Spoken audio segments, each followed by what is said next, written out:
Oh, wait, am I by myself? Oh, my. This is awkward.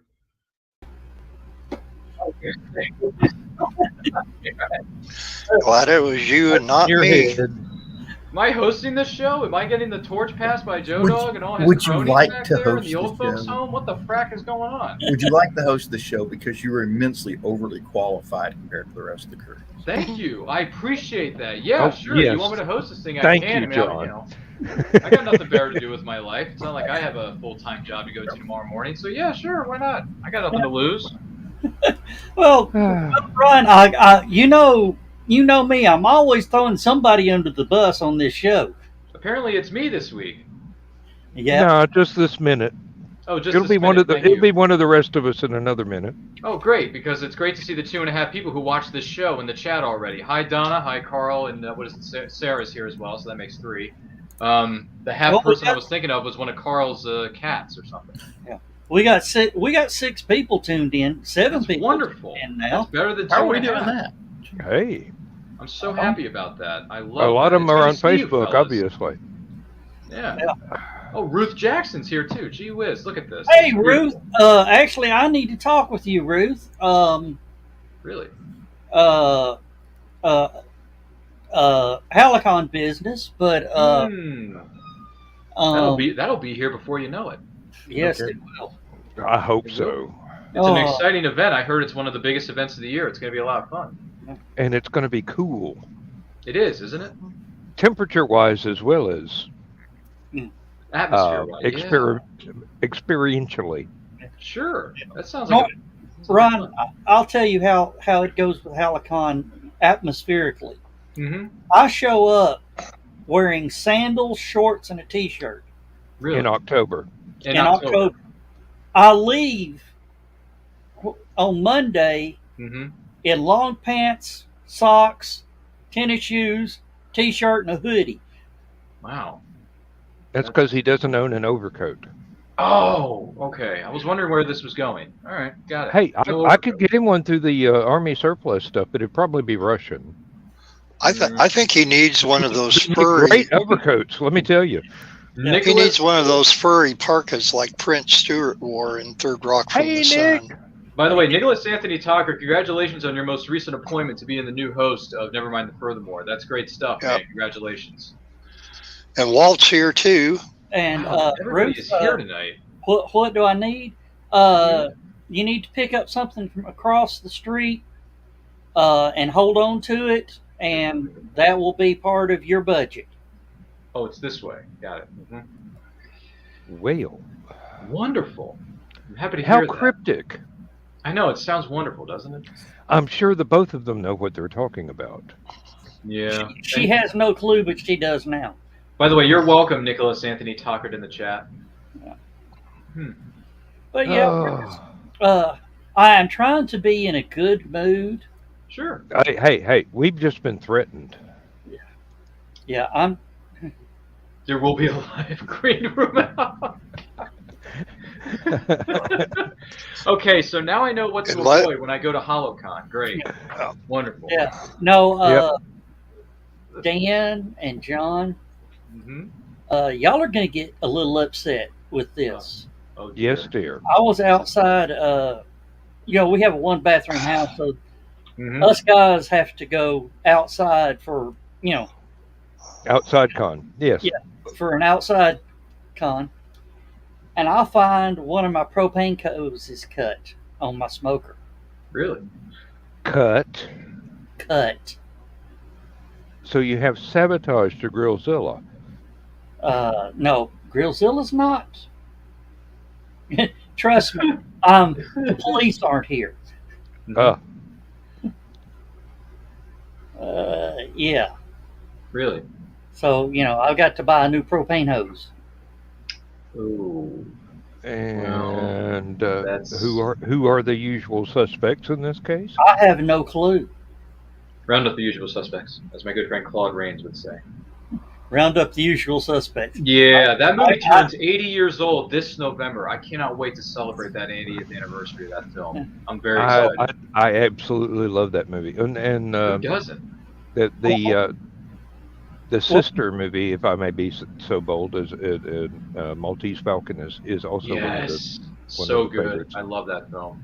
Well, I was thinking more of the movie with one of the Baldwin boys and Gerald de Torme, and when they had them all in the line. Oh yeah, you mean the lineup of the movie The Usual Suspects, directed by Bryan Singer? Yes, yeah. Mm-hmm. That had oh my gosh, that was real. Well, we know Kevin Benicio del Toro.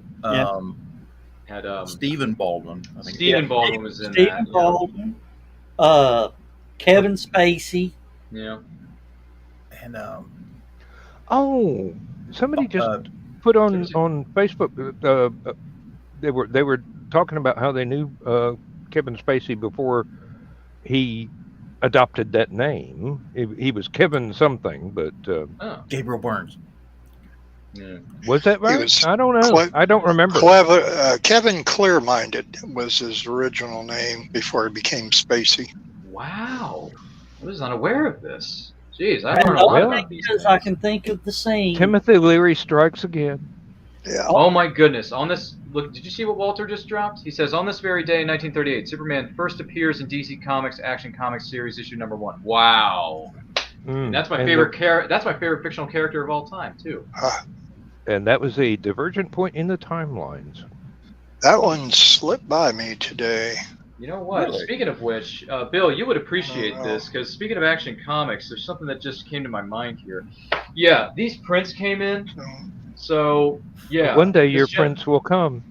Oh, yeah, I got these. Yeah, Bill, this is one of your finest pieces of work, by the way. I love this to pieces. I thought I signed him Princess, not Prince, but very okay. Funny. That's very cute coming from you. You got Batman here. Here's Batman from 1992, the animated series. There you go. What's up, Kevin Conroy? Met him. He's a very nice man. Great Pumpkin Charlie Brown. Look at that. Just sitting there waiting for the Great Pumpkin to appear. It's not even October yet, Linus. Hey, you got to get in line early if you want the good candy. Yeah. And then you got Linus at Christmas time putting up the tree, giving it some tenderness, love, and care. Funny thing about that picture there. Oh, yes. When we have our HallowCon Christmas party, we've got one of those Christmas trees. That's our Christmas tree for the Christmas. Oh, this one right here? Yep. Okay. Wow, that's... I was going to say, they did actually sell legitimate, fake versions, but Charlie Brown Christmas trees that had the one red ornament on it. Best Batman since Adam West. I can see that Nicholas Anthony talking. You know, I got the richest man in the world right here. He may be animated, but he's real to me. You got Scrooge McDuck with all his money. That's a nice one right there, isn't it, Bill? And then I'm gonna give this to my friend next week. She wasn't in today, but I'm gonna give it to her next week. Never jump into a pile of leaves with a wet sucker. You know, from Great Pumpkin Charlie Brown. There you go. Lovely memories. I am all not around. touching that line. This is not the green room. Sorry. I didn't mean to go off the rails. And I just rewatched this movie last week, Bill. I rewatched this movie. I don't know if you're familiar with this one. Tracy here, watch out. Dick Tracy. That's a fun movie to watch, by the way, with Warren Beatty and company. And then you got the classic logo here. Isn't that just brilliant? Did you ever see the original, the short cartoons that they used to run back in the 60s? Wasn't that with Archie? No. I'm talking about the Dick Tracy. But they had Joe Jitsu and yeah, that one. Well, they would feature it on one of the Archie cartoons. That's okay. And I share them in the Every Day is Saturday group. Hashtag always follow that page. Yeah. But that is it's a group. You got to join it. It is, but it's a great group. It's It's public though. It is, which is great. I'll share it tomorrow for Flashback for you, Bill. I mean, all these wonderful things came in the nerd. I'm glad you enjoy your prints, and I'm glad that they came and safe and sound. Reasonable. I think we had a holiday that kept them from coming one day sooner, but they got there nonetheless. Sorry, Carl and Donna. I have to work 12 hours tomorrow, so I may be a little bit late for the green room. Then again, it depends on what I've got to do after I get off from work at 7 o'clock local time. That's just something. By the way, I'm assuming I can look these up. The old cartoons of Dick Tracy, they're on YouTube. I believe you can stream them. Could be, yeah. And some of the ones from the Marvel superheroes, the little short segments with the catchy theme songs that actually last longer than the cartoons. Although I cringe every time I hear the one for Iron Man. Oh well. yeah. Oh, no, that one was bad. The one for the Hulk is the one that I cringe at. Yeah. Really? That one? Yeah. Okay. The theme song. Oh, the theme. It's not so much the cartoon. The cartoons are fine. Oh, they're great. The theme song was a little bit really? Okay. Third gradish. Oh, third gradish. Got it. Yeah. You know, this came through the door too, and he signed this. This is a big deal. You don't get books autographed this good looking. Bobby Nash brought this. Yeah. Oh wow. Stay Frosty. Congratulations. Snow Series 1, Volumes 1 and 2. This, I am so looking forward to reading this, Bobby Nash. I love Series Volume 1, and now I get to read Volume 2. It's brilliant. It's gorgeous. Good night, Nick. By the way, Nick, it was good to see you, and once again, congratulations on your new appointment as the new host of Nevermind the Furthermore. # always support your friends. Nicholas, if you and I aren't Facebook friends yet, it will be very soon, because we need to be Facebook official. Charles F. Millhouse knocked on my door, not figuratively, not literally, but he dropped this off. So, Omnibus Volume 2 of Captain Hawkland. Oh. Look at this cover. I'm telling you, Plasma Fire Graphics, when the look of your book matters to you, Jeffrey Ray Hayes is just amazing at book covers. So you need to get yourself a book cover. You visit plasmafiregraphics.com. When the look of your book matters to you, # always support your friends. And then this I'm going to get signed. My friend's going to get this signed for me. This is by Paul Kupperberg, Carmine Infantino, and Bob Ostner. I hope I'm saying that right. Daring New Adventures of Supergirl, Volume 2, because I love Volume 1 and I cannot wait to read Volume 2, because Paul Kupperberg, I sat down with him on my show several weeks, if not months ago, and I told him, Paul, I read Volume 1 of this, and I got to tell you, for something that was written in that period of time, which was a little before my time, it was in the mid-'80s, this is some of the best artwork and writing I've seen, ever, in a graphic novel / comic book. This is some incredible work by Paul Kupperberg and company. I'm very much looking forward to reading this. So, Paul, I cannot wait to read this. Congratulations to you and all this stuff. I know this book goes back to the 80s, but you know what? I don't care, because it's new to me. I'm excited, and Supergirl is one of my favorite characters, because Superman's my favorite of all time. So naturally, I'm a fan of the House of L. You know what I'm saying? So that is the stuff that I got in my nerd cave this week. So I just want to give everyone a plug. Visit the artwork of Bill Sartin on Facebook. Visit Plasmafire Graphics on Facebook. Visit author Bobby Nash on Facebook, and most certainly visit Stormgate Press on Facebook to check out Charles F. Millhouse and his incredible work over there, his books and other writers that work with him, because this is some of the best things and best content you're ever going to get. You know what I mean? So support indie writers and creators, because they bust their chops to entertain you and to give you something to read or witness or put up on your walls. So # support the indie artists and creators. Sorry, Dan, I didn't mean to take over your show, or who else. No. It's Joe's show. I was just going to say I'm looking forward to finishing the fantasy novel that I'm working on, because I've requested from my publisher, could I do a cover art? Mm-hmm. Which it's been a long time since I've done a painting, so I'm looking forward to it. Oh, that's great! There you Congratulations! go. Just go Alex Ross on it. Alex Ross, which, by the way, he's my favorite comic book artist, Bill.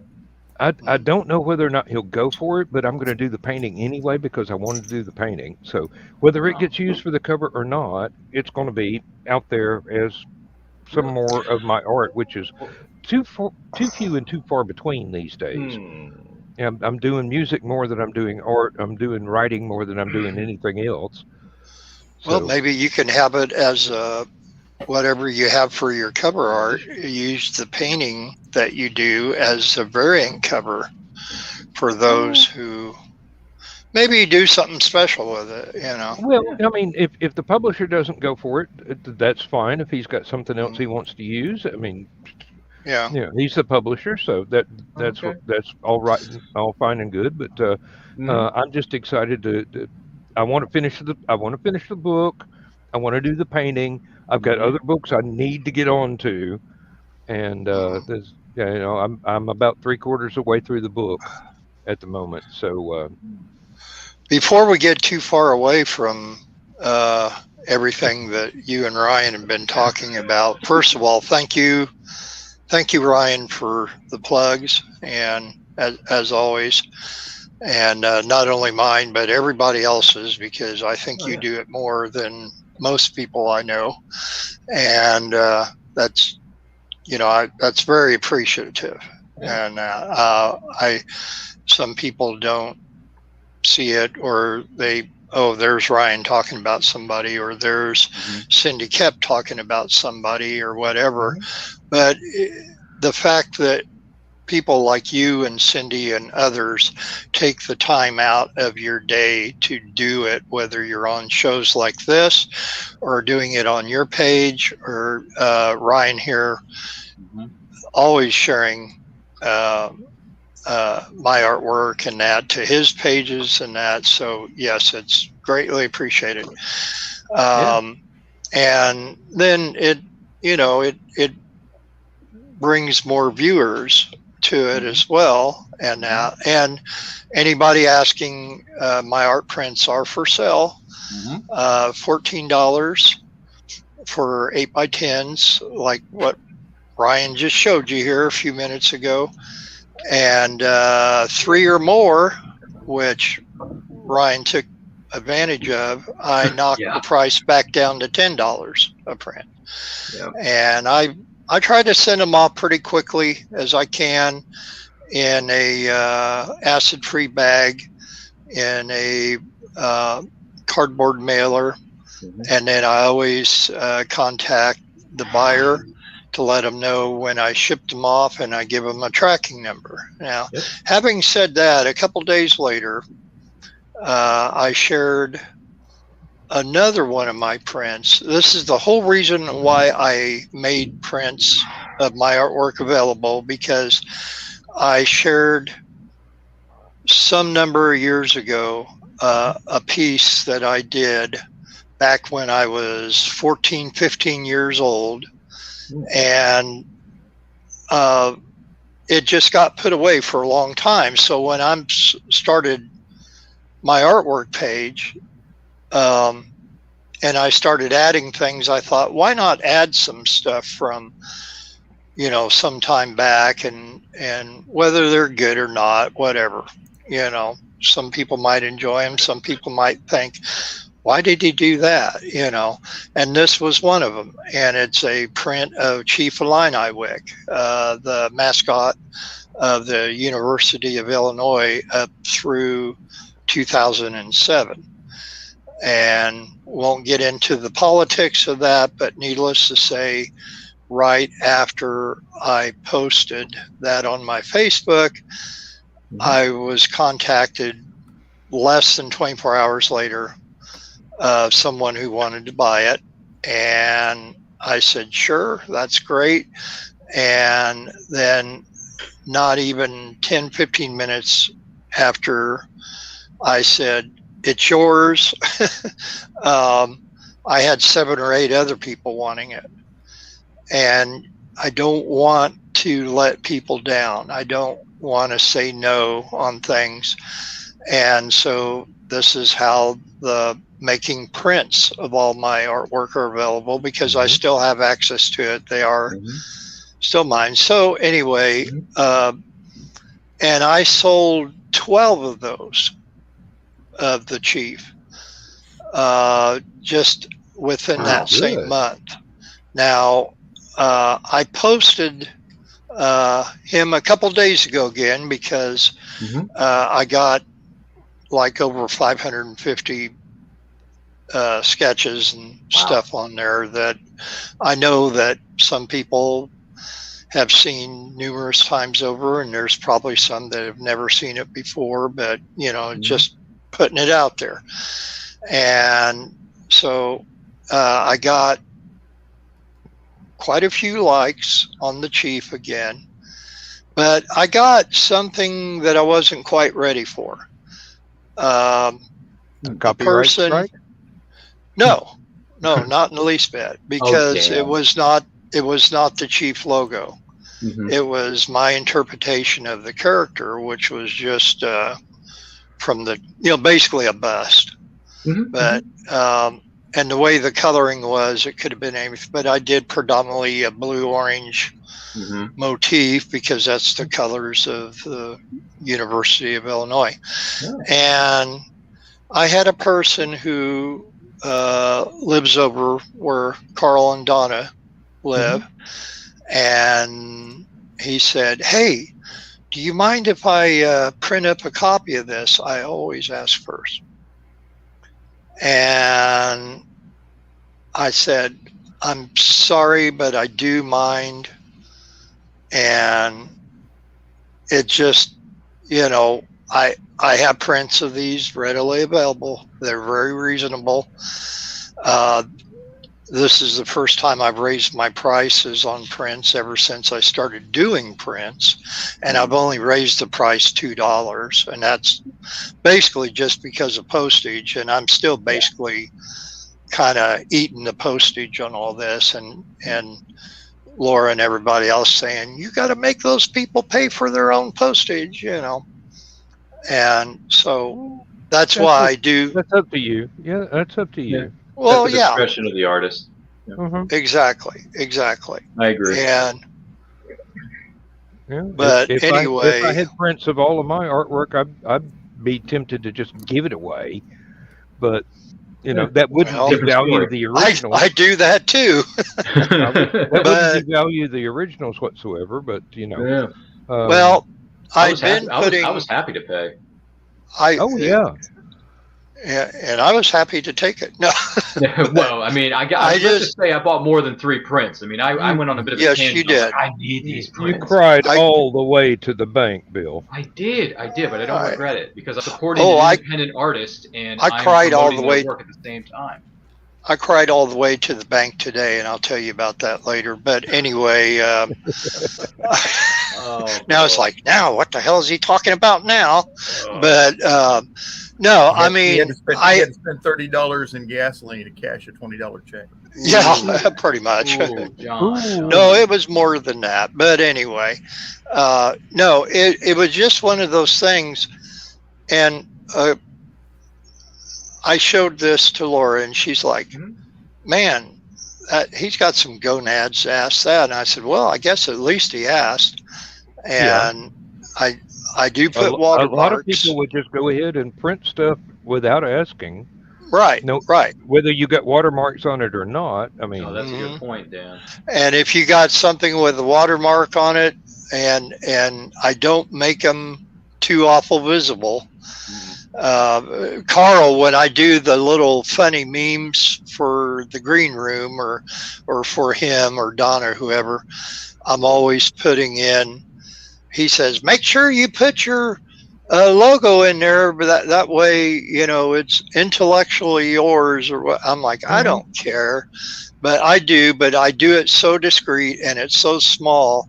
Yeah. And the last one that I did for him and Donna for the green room, he said, you didn't put it in there. You didn't put your logo in there. I said, oh, yes, I did. Look a whole lot closer at the bottle and you'll see it. And he did. But these, I put them in there. So yeah, if you see some of my artwork that'll show up like that at some convention or whatever, then obviously, yeah, somebody has ripped me off. But I truly don't think this person will.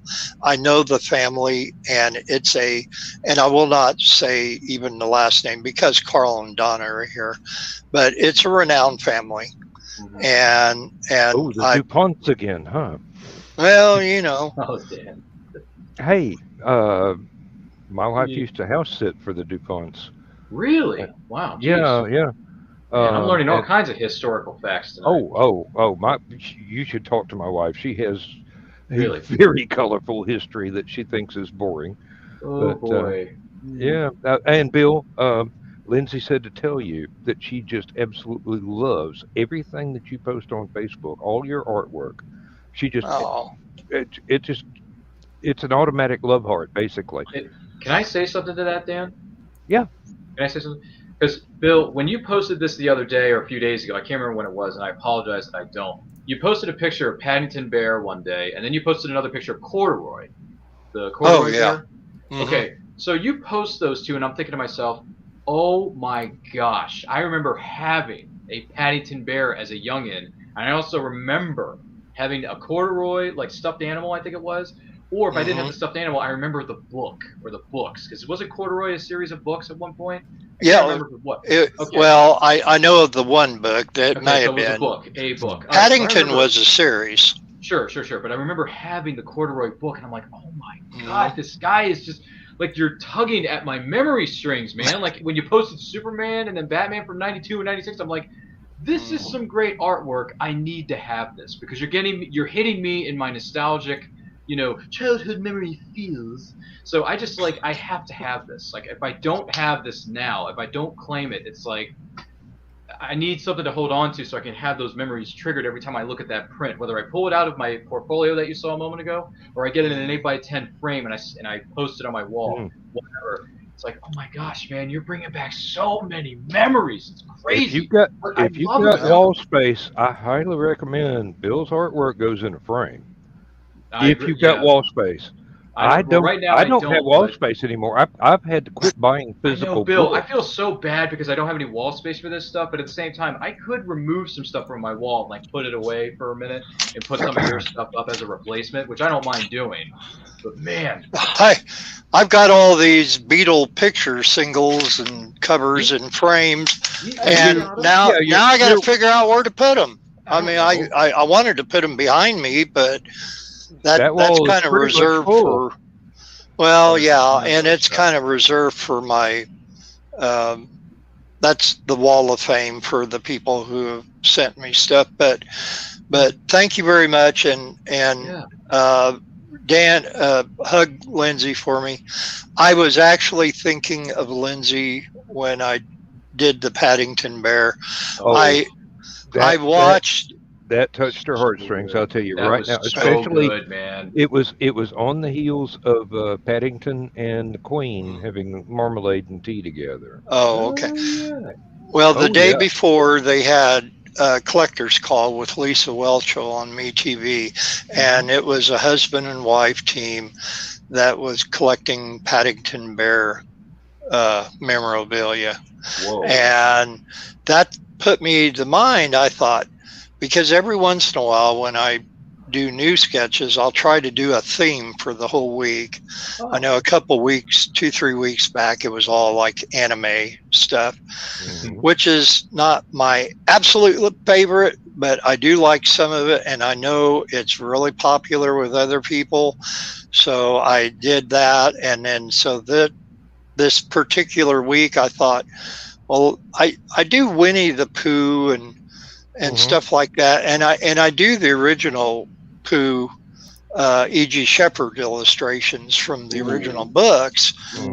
Pooh minus the red shirt, right? And but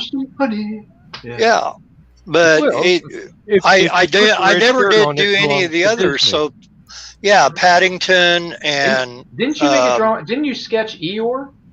No. I've done a couple of them, and actually Sarah here has one. Sarah in our chat. Oh, she said very fine drawing of Chief, by the way. Yeah, thank you. But Paddington and Corduroy and Clifford the big red dog, and that was all. I remember those that books.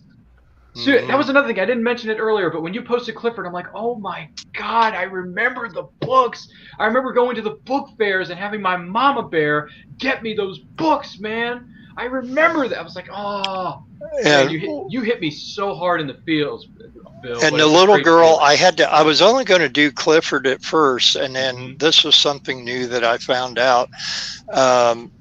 My bestie, Laura, used to be a foster parent to 2 children. One of them, which I knew, her name was Emily, and her middle name was Elizabeth. And she said, Emily Elizabeth, from when she saw me drawing Clifford, which I always throw all those by her to get her critiques on it and criticisms. But she said, you're going to draw Emily Elizabeth, aren't you? She goes, the Emily you knew, that's where her name came from. I'm like, oh, God. guys, I hate to interrupt this love fest, but y'all should get a room. Uh, Oh, thanks, Joe and Dan. I John have appreciate not that. been able to say a word for the last 30 minutes. Yeah, I'm sorry. I'm good. I'm listening.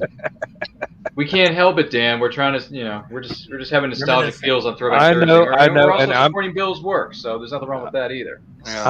I'm the only one of the other three of us that's enough of an ass to be able to interrupt you. So No, you're sure. You're fine. Go ahead. Who in here is part of speaking of, There are children in the I background. gotta behave now. yeah. Oh, Oh, damn! Hey. was anybody in here part of the Facebook facial recognition lawsuit No. I wouldn't think so. No, from a couple years ago? nobody ever recognizes my face. This When face? No. When I said I was laughing all the way to the bank today, I laughed all the way to the bank, $400 worth, because I got my check from it in finally. Oh, nice. Laura's got hers last month through PayPal, and I kept checking my PayPal, and it never showed up, and What, you then get it they in the said, mail? yeah, they actually cut a check and put it in the mail, and they butchered my name and they butchered the address. Hey, as long as the bank cashed it. They did. Well, the girl working at the bank happened to go to Schlarman High School with me, so she covered me. Wow. But yeah, this stuff. I'm just gonna say, when you get involved with things like these, they do eventually pay off. I've got a programming note. John and I will not be here at start time on Saturday. Okay. All right. I can handle it if I am not called on for emergency overtime, and I have been instructed by my owner, Miss Lindsay, to turn down any overtime for this weekend because she has plans for us for the holiday. So it's real hard to turn down $26 an hour, but I'll do it somehow. We believe in you, Dan. You can do it. Yeah, well, Are we going to tell them what we're doing, Joe? Let's Hot date. We're attending a fundraiser for HallowCon. Oh, that's great, man. That's important. Is there a way we can be there virtually as well as No. start the show on time? Oh, Well. Well, enjoy the fundraiser, though. legal complications or That what? should be a heck of a event. Probably lack of bandwidth. Yeah. No, we will be busy during this. We'll be shaking hands and accepting donations. That's great. Ooh. Well, I hope it goes over well, Joe Dog.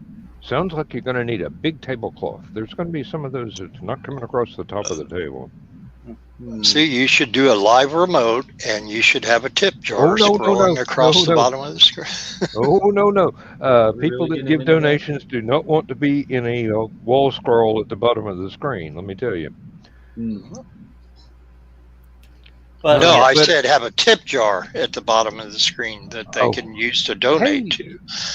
They can donate anonymously. We probably got something like that set up on the YouTube channel. You probably have something called a super chat. Would you click on the little dollar sign? I gotta have 1,000 viewers and 400 or 1,000 hours and 1,000 watch minutes monthly. Well, 1,000 hours, I can go to sleep again for a week.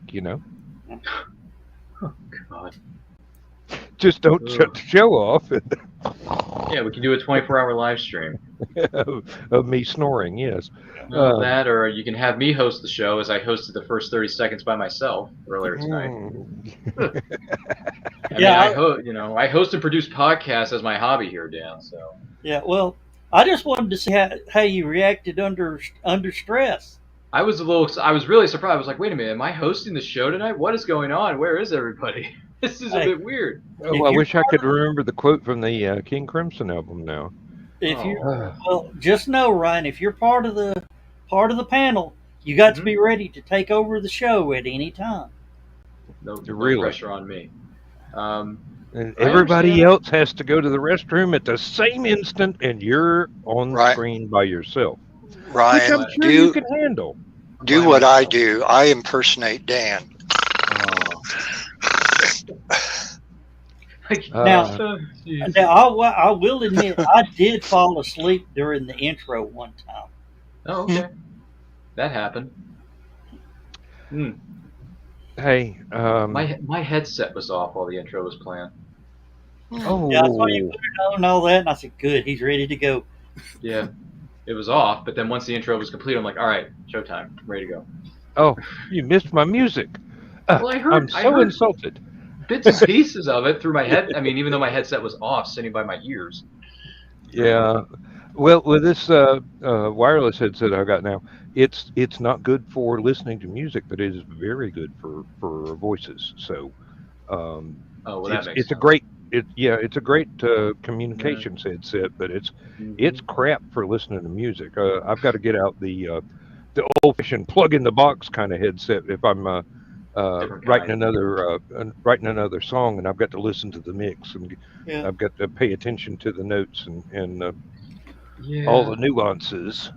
that's a bit different. That's a bit different. You know, Yeah, maybe yeah, not this it's week, all or right. maybe next week. I should just treat myself and go over to Michael's and get a stack of 8x10 frames so I can put Bill's prints in them. Hmm. Should probably do that. You go to the Hobby Lobby on the week that they have 50% off, which they do it every other week. So, well, these frames I got here, I got at Walmart for the singles because they were odd, but like all my other album frames and such, Yeah. and a lot of the stuff that's on the wall behind me here. I call them up. Hey, are you doing your half off this week? And if they are, man, I go in there and I stock up. It's just a great price. I believe there is one near my house. John, I heard the last World War II veteran passed away today. Last Medal of Honor. Last Medal Or last Medal of Honor. I mean, Yeah. yes, From World War yes. The age of yes. 98, was it, John? 101, wasn't it? Oh, 100. I thought it was 98. I'm sorry. He was high 90s. He wasn't over 100. Hang on a minute. It's still in the news. I think it was 98, Joe Dog, but I might be wrong. I mean, I heard on the news that was 98, but maybe I misheard the number. I don't know. Yeah, last Medal of Honor recipient, if I'm saying that right. Yeah, passed away. No matter what his age, I honor his service. Oh, yeah, no. Hey, and Yeah, Dan, no question. tell Lindsay I said, Yes, I noticed that was the British one too. Mm-hmm. Yeah, The Benny Hill version. no. Lindsay's dad was a D-Day veteran. So, Oh, wow. Okay. That's and we have some stuff we have to scan and send to writer Dan Butler. It's sitting right here. I need a day off from work so I can do it. Oop, I heard a ping. Was that Stephanie? that's a Stephanie. Hey, now we're complete. Hey, How you doing, doll? hey, Steph, how are you? Tired. Have you been on the Tired. Have you been on the show since LibertyCon? I don't know if you have. I don't know if I have. Oh. I don't think she I has. don't think Dan remembers what he did last week, let alone last month. I worked my ass off is what I did last week. I know I couldn't be on there Saturday because I had guests in town, Mhm. and I thought it was on there Thursday, but maybe not. I don't remember. I But don't what I either. was going to say is, did you enjoy that meal Sunday night? Yes, I did. Yes, I did. That was good. And it was everything. Pretty much everything I said it was. It was Oh, a buffet that you didn't have to get up. Yeah. You just spin the turntable in front of you and the Lazy Susan and then you have to watch because by the time you go to put your spoon back, the dish may be around the table. So, but yeah, there was. Let's see, there was pulled pork barbecue, there was fried chicken, there was potato salad, Pinto beans. coleslaw, pinto beans. Did you have with the little potatoes? Yeah, the little potatoes. That's what Rolls and cornbread. And am I Okra? forgetting something? Was there okra? Yeah, they didn't have okra. Okra. We asked about okra and mac and cheese, and they said, and they're different days that they have okra or mac and cheese. But dessert was peach cobbler. Oh. Ooh, I'm impressed. Now, but if you're there before on we the right lose day, the you moment, blueberry cobbler. before we lose the moment, John looked up this about the veteran, and here we go. And he was 98. 98. Okay. 98. Boy, that's a heck of a run, man. Hey, Iwo Jima was not a cakewalk. Well, No. No, it wasn't. I'm just saying, 98 years of age is, Yeah. nice run. I apologize. I don't have my lights on for the show, but I'm Or your frankly, green screen. Well, it turned out that my computer doesn't handle doing the background, Yeah. so sorry. I'm kind of bummed about that. But But it's still good to see you, Yeah. Steph. Welcome to the program. We Thanks. miss you. Thanks. It's good to be here, guys. West Virginia, Oh, West Virginia. Okay. and the guy from what was that movie? Unbreakable? Mm-hmm. Yeah. Yeah, Bruce Willis, or you talking about Sam Jackson? No. The one about the B-24 crew that crashed in the Pacific and wound up in a Japanese prisoner of war camp. No, not that one. The one about Iwo Jima. He about Desmond Doss. Oh, Yeah. Hacksaw Ridge. No, that's the Clint Eastwood movie. Yeah, but Desmond Yeah. Doss is featured in Heartbreak, that. Hacksaw Ridge is Yeah. the Desmond Heartbreak Doss movie. Ridge. Heartbreak Ridge is the Clint Eastwood movie. Okay, yeah. Yeah, but Hacksaw- Hacksaw Ridge is the Desmond Doss story. Yeah. Desmond Doss lived right here in this area. Really? Yep, Desmond Doss Highway is just up the road from me. Oh, it is, isn't it? Oh, Okay. wow. That was a great movie, by the way. Hacksaw Ridge. My God, what a heck of a film that was. Well, I mean, anything that's accurate and complimentary to the people that were actually involved, rather than butchering their characters. I mean, I like the movie, but Hey, there are a lot of movies that are not complimentary to the people that they are yeah, that's portraying. true. I mean, I happen to like Hacksaw Ridge, but it may not be for everybody. Yeah, it was. And a lot of that stuff was true. Mm-hmm. They were talking about the guys at the bottom of the cliff. All of a sudden, look up. Here comes somebody down on a rope. Like, who's still alive up there? Mm-hmm. They let him down. As soon as he felt the weight come off the rope, he pulled it back up, sent another one down. Yeah. That's true. Some people are born to be heroes. By the way, Walter says I Whether hope they that John want it isn't or sitting not. in an electric chair. Walter said that earlier. He hopes John's not sitting in an electric chair. Oh, Well, boy. You got a lot of electricity from the way behind he you, was John. rocking You feeling back okay and forth, there, or I are thought you he trying was to pull having an up Uncle earthquake Fester there, but thing? Oh, and Oh. Stephanie, I don't know if you saw in Stupid O'Clock, I tagged you on it. Travis Taylor did an interview with a Las Vegas TV station. Okay. They had to release it in 4 segments on YouTube. Okay. well, yes, he is a long-winded little bugger. Or big bugger. Let me. Of course, I tagged him in it and I said I'd love to have him as a guest on Stupid O'Clock with Rocket Mama Stephanie Osborne.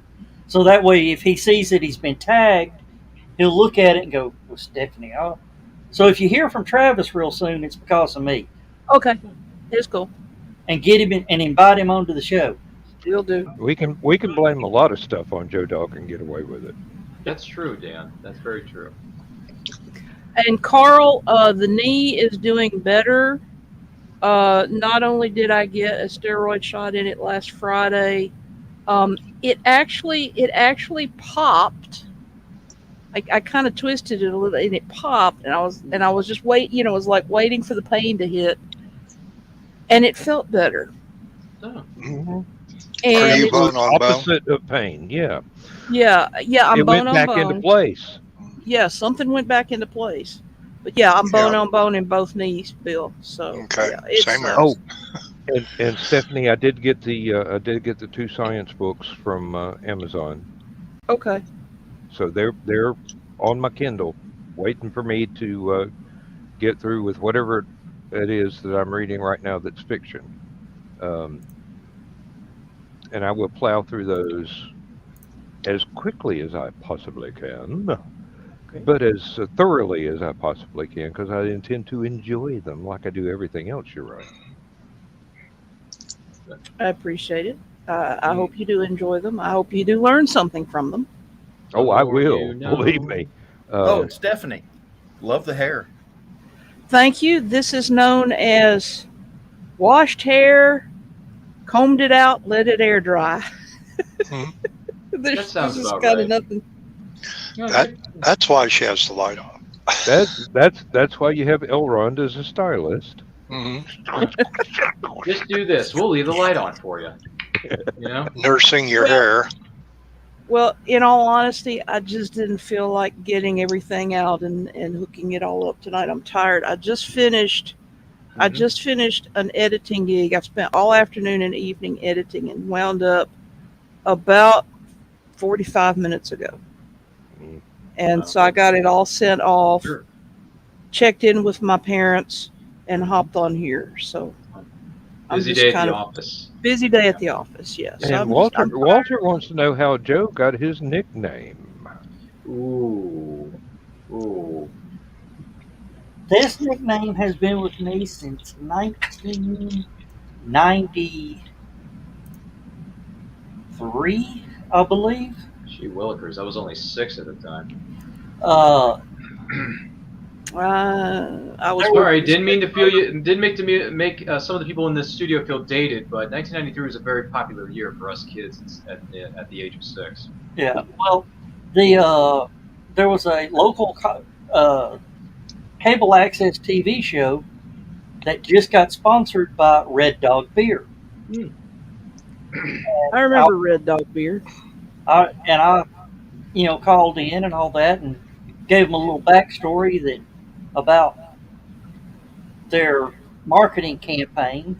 They used to sponsor a NASCAR car, and somehow he tagged me with the name of Joe Dog, and it's been there ever since. Well, that is fun facts. The more you know. Great story, Joe. And I carried that into my convention side and didn't carry my work nickname. That way, when somebody says calls me by a certain, I got 2 nicknames. I had a work nickname, and then I've got my con nickname. So if I hear the work nickname, I just keep walking.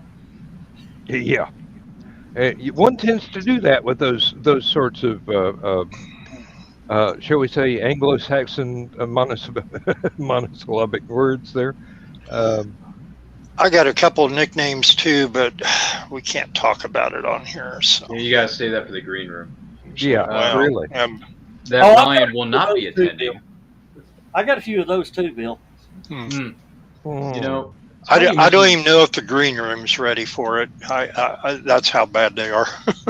That's how bad they are? Wow, that's going to be something I cannot wait not to tune in for. Because like I said, I told Carl in the very beginning, sorry, Carl, the green room and Ryan, they don't mix. And Walt, keep your mouth shut now. You know what's good for you. You can always share that with him, too.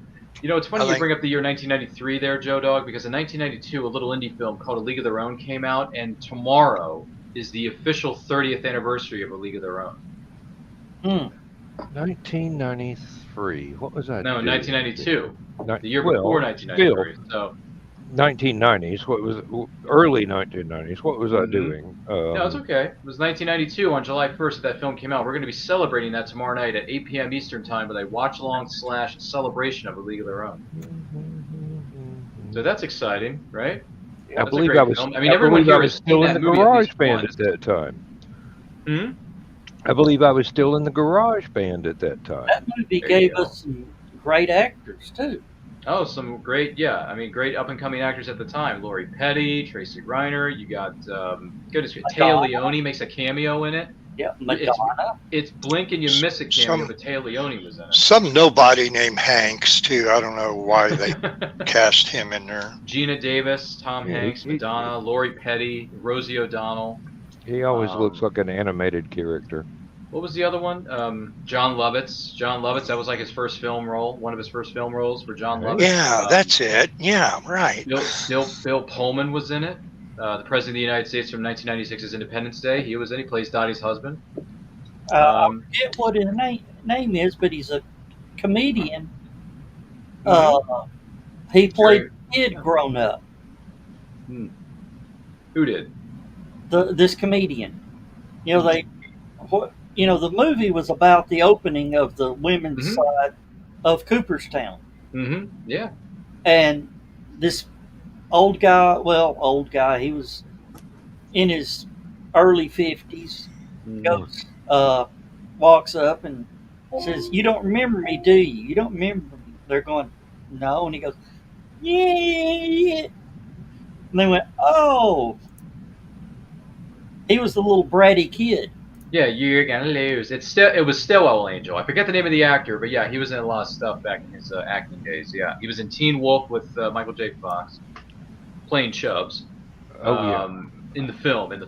He was also the bully to Pee Wee Herman in Pee Wee's Big Adventure, the one who stole his bike. Yep. Gosh, what was his name? What the character name? I can't think of either. Not Farkas. Can't remember. Francis. He was Francis in Pee Wee's Big Adventure. That was it. Can't remember the actor's name, but yeah. So yeah, it turns 30 tomorrow, fellas. So get ready because there's no crying in baseball, Dan. The guy that We're gonna be stole the celebrating that bike. tomorrow night. The guy that stole the bike in the movie. Mm-hmm. Yeah. Yeah. Well, the character name was Francis, but I forget the actor's name. John's on it. Somebody's on it. In the Yeah. Mexican But it's area. bugging me now. It's killing everybody. Dan's I like, who was John it? will probably find it No, before I will. I'm wondering if that's the origin of the villain name in the first Deadpool movie. Because he That would would be do funny. cultural references like that. The I mean, actor Ryan is Reynolds named- would pull up stuff like that just, to mess with people. The actor's name is Mark Holton. He played That's Francis Buxton. That's it. There it is. We were looking for that. By the way, Sarah, you're absolutely right. It is a good flick, and yes, Madonna is featured in the film as one of the lead characters. Well, supporting characters. And she composed the song for the end credits sequence of A League of Their Own called "This Used to Be My Playground." Great song too. And yes, I'm a man and I'm willing to admit it. I do like certain songs by Madonna. Yes, I admit it. Well, Me too. she was good. I mean, She was in Dick Tracy, Bill. She played Breathless I Mahoney. know, I know. Mhm. Played it well. Oh, yeah. We'll talk about actors that compose songs for end credits. The Ghostbusters Afterlife. Mm-hmm. That was Madonna did the same thing for Dick Tracy, but that was I forgot her dang name now. who are you thinking of? The girl Mm-hmm. in Ghostbusters Afterlife. Oh, shoot. I can't remember it. I'm on I it. just saw that movie too a couple weeks ago for the first time. By the way, Ghostbusters Afterlife was a good film. Yeah, It's a Yes, very I good enjoyed it. film. I wasn't enjoyed sure it. how it was going to go with a new cast and how this passing to the torch was going to go. And- You know what? It ended up McKenna working Grace? really well. I can't wait for the sequel. Yeah, didn't they announce that at Ghostbusters They Day a did. couple weeks ago? They said I Yep. think it's going to be. Isn't it going to be? Is it tentatively titled Ghostbusters Firehouse or Return to the Firehouse? I can't remember. Yeah, something like that. I don't know, because at the end of the Afterlife, there's a bonus. What do you call it? An end credits scene where Winston goes back to the firehouse, but then downstairs where the The trapper containment vault- unit was, yeah. Yeah, the containment unit was blinking red, and I'm thinking, well, what's in there? Is there like ghosts that's trying to break out? yeah, they were Oh. trapped in there when it. Yeah, Yes, they were when the trapped. budget got cut, yeah. When the budget got cut, they were. Yeah, but if they shut it down, doesn't that mean the ghost would have been released? I can't- You That would depends think. on whether or not they had an emergency power Well, supply to keep the containment unit Their running. backpacks ran on nuclear materials. There's no telling what the containment unit runs on. I was gonna say, John, why worry? Each one of us is wearing each one of us is wearing an unlicensed nuclear accelerator on his back. And And we know how dangerous that nuclear power is because Jill St. John lost her life in the very first episode of Batman back in 1966. She fell in the nuclear pile. That was nuclear, not nuclear. But, That was in the first episode? Oh, no, wait a minute. I take that back. It wasn't nuclear. It was the atomic pile. The atomic pile that ran the Batcave. I didn't even know she was in that show. I mean, I remember the two things I remember Jill St. John from was Diamonds Are Forever with Sean Connery, and then the second thing I remember her from is making a quick cameo in an episode of Seinfeld as one of Mickey's parents. He played his mother. She She did has a no lot of lines stuff in in it, but she between. makes a cameo. Oh, yeah. She did a lot of stuff in between, let me tell you. Wasn't she Dennis Weaver's wife in that? What was that movie? Really? That Dennis show Weaver's where wife? he rode the horse. No kidding. Oh, McLeod? McLeod. Ah, yeah. More than likely, yes. I don't think you ever saw his wife, though, didn't you? It was kind of like Columbo's wife. You never really saw her. Yeah, you never found out it was Kate Mulgrew. Yeah, well, until Mulgrew was his until they wife? had that short-lived that series woman? called No. Mrs. Columbo. Yes. No, Kate Mulgrew was Columbo's wife? no. Oh my god. Yeah. What was it? That is insanity. I can't imagine that guy being hitched. I just cannot imagine him being married at all. The character, not so much the actor, but the character. I cannot imagine Columbo with that ruffled up jacket, with that beat up car, with a little itty bitty dog, smoking cigars to his heart's content, and asking people questions at the end of each interview, saying, "Excuse me, sir, just one more thing. Do you have a handkerchief, pencil, coffee?" You know, it's like, Macmillan and wife was Yes. Kate Mulgrew.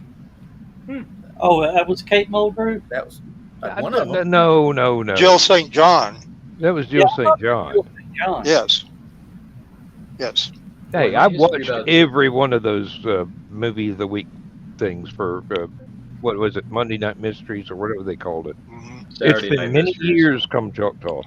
Where is Kate Mulgrew when I need her? What has she been doing lately? I know she was on Warehouse 13, which I watched that show back. Orange is the New Black. Orange is the New Black. And Star Oh, Trek, that's right. That's Star what she's Trek doing. Prodigy. She does the voice of Admiral Janeway. Really? Well, no surprise there for Star Trek alumni. Yeah. Okay. She was a Donna's real got hottie on Macmillan and wife. She had the real long, straight black hair. Mm-hmm.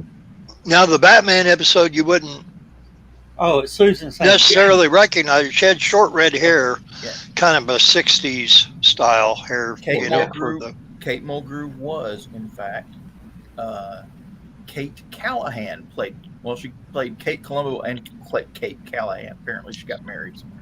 Oh, Oh, and she Boy, was also in Throw Mama from the Train. And Remo Williams. Oh yes. I really love Remo Williams. That was a good role for her. Oh, Boy, I'm learning a lot about Jill That's St. good. John and Kate Mulgrew tonight, let me tell you. And my favorite scene's when he just grabs her by the wrist for a second. I don't know. I did like Jill St. John's performance in Diamonds Are Forever, even though that film is not the best, but, you know. She played the role. It did pretty well. Oh, and Ryan, the movie with Nicolas Cage and Sean Connery, The Rock, Oh, yeah. is a sequel to Never Say Never Again. Oh, my God. Really? It has been mooted as a James Bond movie. They denied James Bond because he got caught. So. Wow. And then he That would refused. explain. And when he got caught, he refused to give him his name. That would explain some stuff. But it doesn't explain why he didn't call Felix. Yeah, General Shah. The best Felix- part of that hadn't movie, Felix Joe been Dog. eaten by sharks at that time? You mean sharks with laser beams attached to their heads, right, Dan? No. That's a different franchise. Oh, he got his. Yeah, he might have. He did get his legs chewed off or something. Mm-hmm. Well, that happened in a couple of them. But, you know, it's funny you bring that up because, Joe Dog, the best part of that whole movie, The Rock, is when they have that brief conversation. I believe it's in the tunnels while they're going after the bad dudes, played by Ed Harris, I believe. Yeah. And he says, Are you sure you're ready for this? I'll do my best. Your best. Losers always whine about their best. Winners go home and blank the prom queen. Carla was the prom queen. Really? Yeah. I'm like, dude, that's comedy gold, Dan. That is comedy gold with that.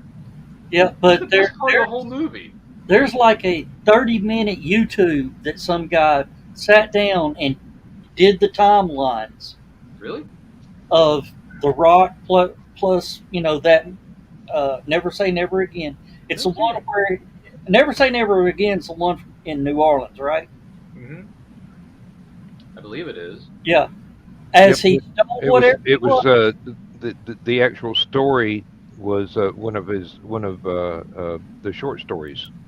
It was from a collection of four. Never Say Never Yeah, four Again short stories I do. was in Nassau. Oh, it was in Nassau. Because it was the remake of Thunderball. Thunderball. Thank you. Yeah, it was a remake of Thunderball. That much I do remember. And a young up and coming Kim Basinger is the flippin' Bond girl, and I'm like, honey, girl, what is going on here? Which is the one that was based in New Orleans?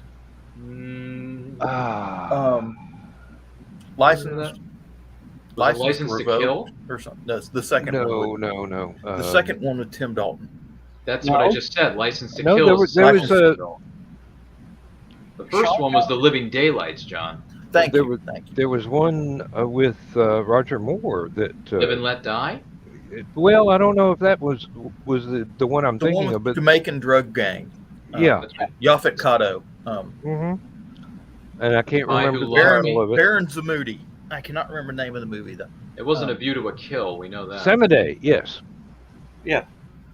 According to the James Bond wiki, Live and Let Die was set in New Orleans. Oh, well, there you go. Or at least at the beginning of the movie. Which features the Paul McCartney song. Yeah, and he headed for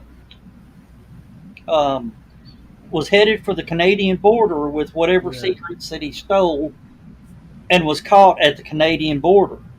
And that's how they captured James Bond. Wow. Then they threw him in the rock. Yeah, because he escaped from every prison they put him in. They put him in Alcatraz. Wow. All right. I will be right back because I was just summoned to the living room. That sounds about right.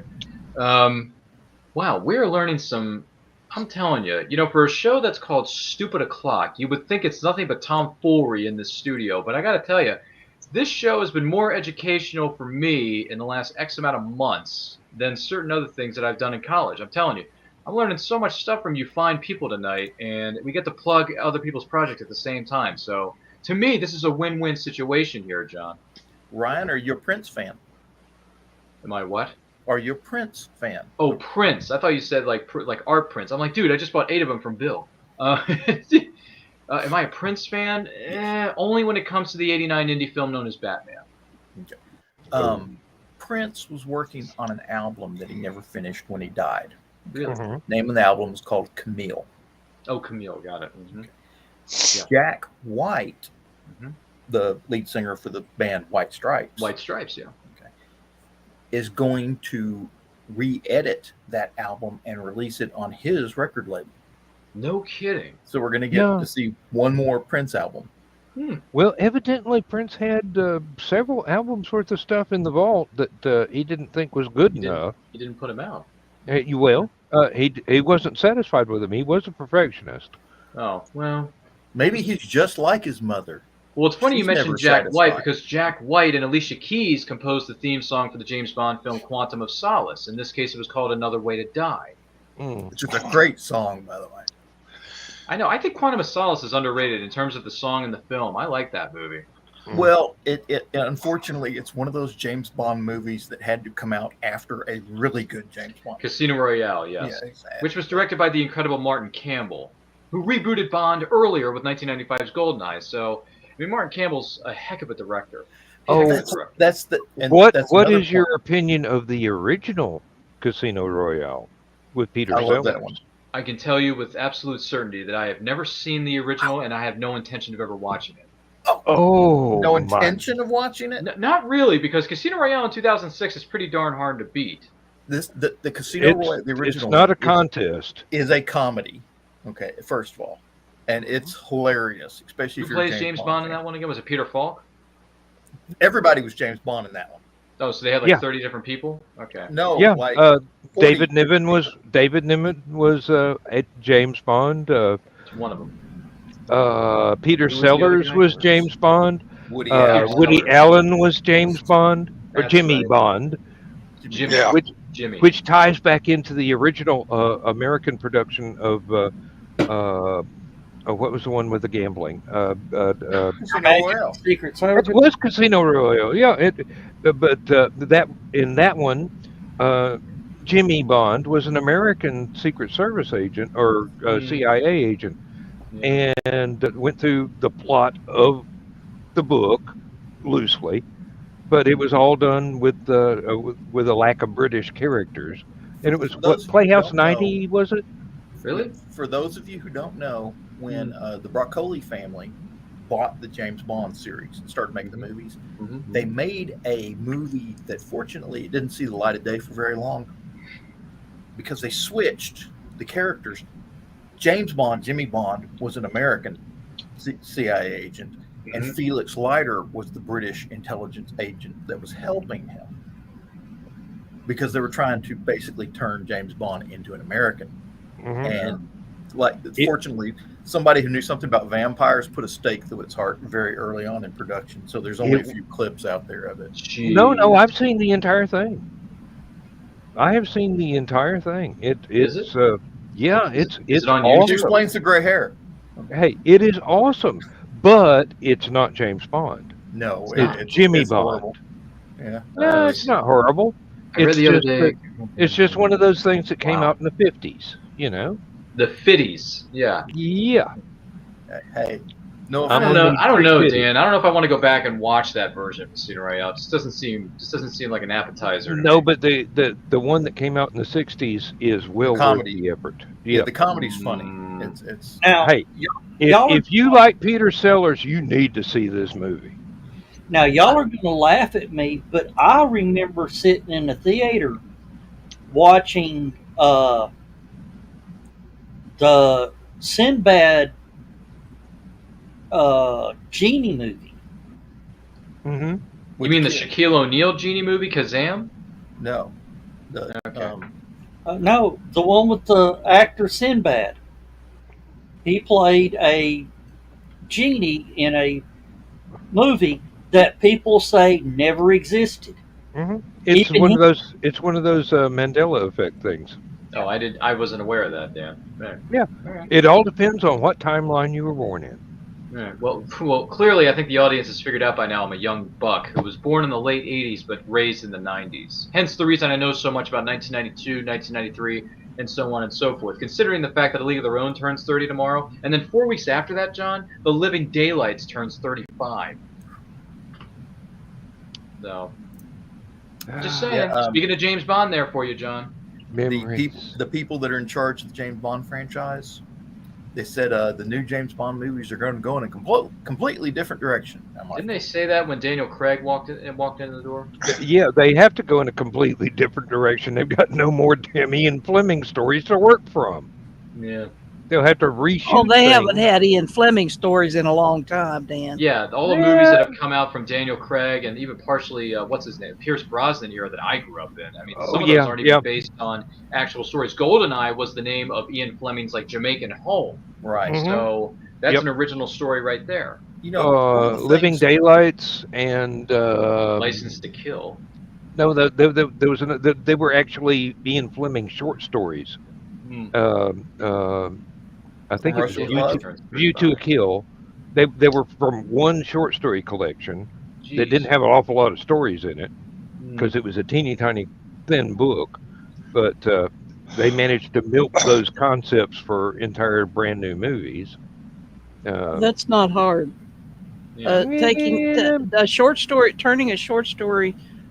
Trust me, I've turned short stories into movies and I've turned novels into movies. It's a whole lot easier to expand on a short story than it Mhm. is to cut back a novel.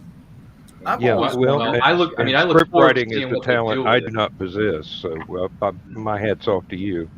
I've Yeah. always wondered why they haven't started a Felix Leiter series. Well, something I mean- about getting your legs eaten off by alligators or sharks or Well, who knows well, what they- it was they at brought the him back. time.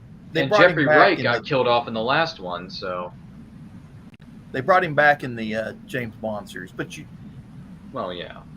they You can brought- always reboot it. Oh, what's his name? The actor From who Hawaii played him. 5-0. Yes. No, Yes. no, not Jack. Not that one. Oh, the new well, that was guy the one I liked. the new guy is black, and I can't remember his name right offhand. So that doesn't matter. I mean, if he does He the was in part some right, wonderful it's stuff. fine. He was in some wonderful. I hate that I cannot remember names to save my life, but I mean, hypothetically, Welcome they've to been my fan world. casting Idris Elba to take over the role of James Bond for years, Yeah, and which I wouldn't have a problem with. Last So- I heard, he was willing to do it, but he didn't think the audience would accept it. But that was the last thing I heard, and it's You know 5-10 years old. So Well, they also wanted him to be the new Doctor too. that's Mm. true. Now Wasn't you've he got wasn't he too busy filming Luther at that point, could have been. maybe which was the yeah. British series Luther? Yeah. Now Jeffrey- the new Doctor is going to be Ncuti Gatwa. I think I'm pronouncing the name correctly. Really? And for all the people that hated that Jodie was female, they're really going to get pissed off about Ncuti. Well, I've seen some clips that have been covertly taken on the set, and David Tennant is in a trench coat and glasses Isn't he always? on set of, and you see him run, get in a TARDIS. It's a multiple Doctors story. Apparently, there's going to be a lot of people returning who were not only from classic era but New Who, and it's going to be. Hopefully, it'll be more than one night. They'll since it's the 60th, and when they did the 50th, they really should have gone with a whole lot more than just one show. Oh, I mean, yeah. that was the 50th anniversary episode was a really busy episode. It was good. And Jeffrey Wright played Felix Leiter in the last 3 movies, Oh, okay. 4 movies. So, for those of you, he's currently in Westworld, and he was also in the Mockingjay series. He played the scientist that was helped the Mockingjay escape. Now, Westworld, is that the same, on the same lines of the Yul Brynner movie? Yes, It's the same universe, but it probably is a reimagining. yes, very reimagined, very modern, very futuristic. Well, it's a series as opposed to the movie, right? Correct. I do Okay. believe. Yeah. I remember the movie from the 70s, but And Ryan, Jeffrey Wright was the guy that played Felix Leiter in like the last 4 movies. Yeah, but I'm just saying, like in the last one, No Time to Die, no pun intended. They killed him in that movie. So, He's been dead before. but then He'll get again, he over it. was killed in License to. Well, his leg was bitten off in License to Kill with Timothy Dalton. So you know what? It's like, you know what? Every character gets rebooted and is alive anyway. So It's they a wanna do soap opera. they Thank should have you. called it His Time to Die. Thank you. That's. Oh, look, the kitty cat just made an appearance. Hi, kitty cat.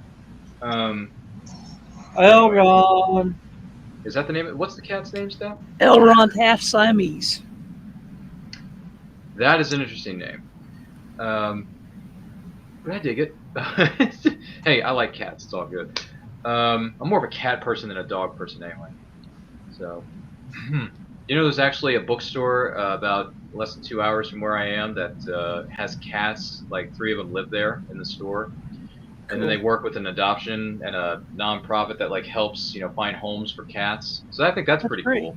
That's great. It is. I think it's wonderful. So, Cupboard Maker Books in Enola, Pennsylvania is the name of the bookstore. I hope to pay a visit to them in a couple of weeks once the holiday weekend, settles and other things settle down around here. So, yeah, Well, gonna take a this day trip on a nice sunny day. This one right here chose Yeah. us. So we had just lost our previous cat at the ripe old age of 19. And we'd sort of kind of decided, okay, that was a little too painful. We're not going to have any more animals for a while. Mhm. One of my coworkers worked with a fostering Mhm. organization, and Sure. she finally convinced me, look, we've got a new litter of kittens. One of them looks to be part Siamese. My previous cat was Siamese, and a foundling. Mhm. At least come take a look. Okay. We'll come take a look. Just don't expect us to get a cat. So we get to her house, and we have just come in the front door, and we're still standing like behind the couch in the den. Mhm. And from the left comes a literal herd of cats of all different ages and sizes, Jeez. because they've just been fed. Mhm. And so they come into the room, and this little gray kitten, just starting to develop points, looks up, sees us, and lets out a yowl and starts running as fast as it can go across the den on its little kitty legs. And it doesn't stop when it gets to the couch. It runs up the front of the couch, across the seat, up the back of the couch, and doesn't stop until it's right here. Wow. And it settled down and started purring. Yeah, that's being chosen right there. Yeah. Wow, that's an amazing story. Goodness gracious. Yeah. Once you So have pulled the cat lady from the stone, you will be chosen as king of the house. Well, congrats on that. Congrats on that cat, Steph. That's amazing. Yeah, and he's been a real sweetheart. Since Daryl died, he has been Your tranquilizer. he hit my tranquilizer. That's right. His purring will calm me down. Oh. I don't care how upset I am. Oh, okay. Comfort cat. Yeah, I was going to say, that's a bit understandable. Yeah. Well, not only that, he knows when I'm upset, and he will stop what he's doing. I've seen him stop on his way to get a drink of water. Stop what he's doing, watch me for a minute or two, and then come and crawl up in my lap and stay there purring until I have calmed down. And then he will get down and he will go out on about his business. If he was going to get a drink of water, he'll go get a drink of water. If he was going to eat something, he'll go eat something. He will stop everything to come calm me down. Now tell me that's not a smart cat. It's a very smart cat. I wish there were more like those. Yeah. He is a sweetie. Especially in my neck of the woods, up here in East Coast, up in Maryland. Yes, purring does have healing properties. I was not aware of that, by the way.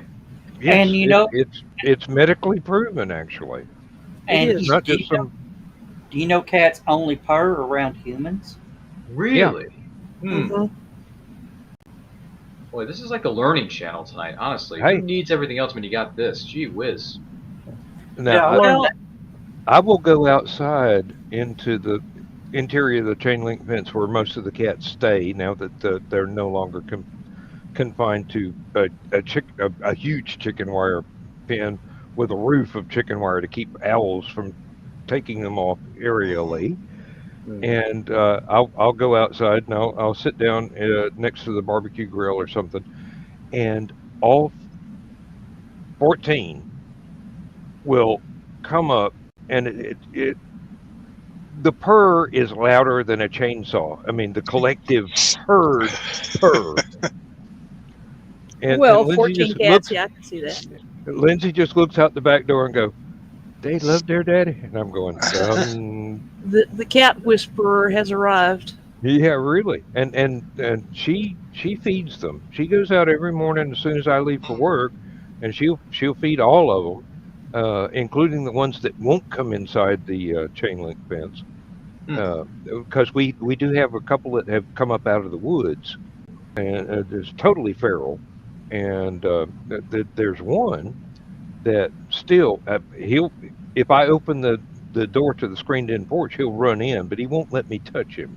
And if he's in the house, when I walk through, he'll run and hide under Lindsay's chair. He, but still, he's definitely hers. Elrond is lying on my hand. Don't try and click that mouse. Got to move the mouse to the other hand. Yeah, I was gonna say you were in the house of Elrond. Yes. Sorry, that's a Lord of the Rings reference. It just came to my mind. That's all right. I thought he was going to say the House of Mouse. I have the last several cats I've had. I've named them after literary characters.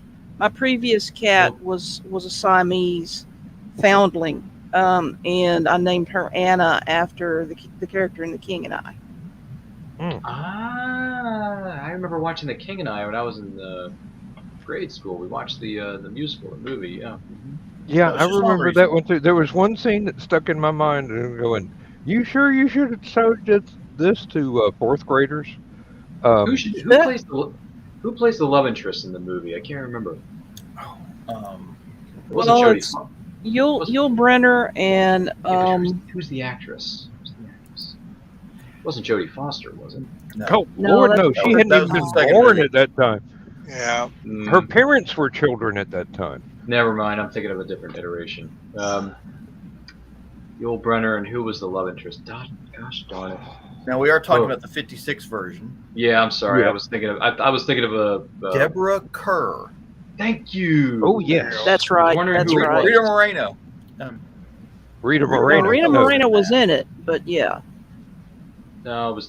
Sarah just came up with it. Deborah Kerr. Thank you, Sarah. I was trying to think of who it was because we watched the movie when I was a kid in grade school with Yul Brynner. And there's a '99 version and a 2018 version. Do you know who was in the '99 version though? Don't hold a candle to the one with Yul Brynner. Listen, we watched the Yul Brynner one. I'm pretty sure when I was a kid in grade school, but I'm just curious who was in the '99 one, John. Miranda Richardson played Anna. And Martin Vidnovic played the King of Siam. Is an animated one though. I thought Jodie Foster played Anna at one time. Oh, she did? No wonder I was thinking of her earlier. Who knows? You're always thinking of her. You got this fixation. Guys, I don't blame you a bit. Y'all remember the pretty black cat that'll occasionally pop up in my lap or on your shoulder? On my shoulder. This is what she looked like 2 years ago. Oh. Rough, scruff. Baby kitty. That's when we brought her home. She was still covered in mud water. Ooh. What does she look like now? She's absolutely gorgeous. Do you have a now picture? Let's see if I can find one. Something a little bit more present? Let me see if I can find one. Might have to go to the backstage area for that one. I can't remember. Was one of the characters? No. You're thinking of that Star Trek episode with Gary Seven. Break. Jodie Foster starred in a movie called Anna and the King, which yes. on The King and I. I knew I remember Jodie Foster from one of those things.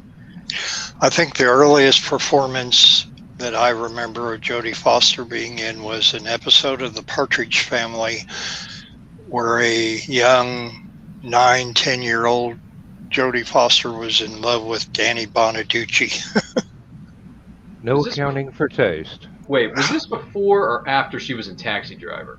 Before. This was before the director of Taxi Driver was born, probably. She was a young Disney protege. She was in all sorts of stuff, like Candle Shoe. Oh, yes, yes. Jeez. You know what we need now is another remake of The Ghost of Mrs. Muir. Why does that name sound so familiar? Not that the original needs to be remade, but you know. Oh, I love the original. The modern audiences that will not watch anything that is not in color deserve to be introduced to this concept. There's something wrong with that picture. Yeah, it's grayscale. Get used to it.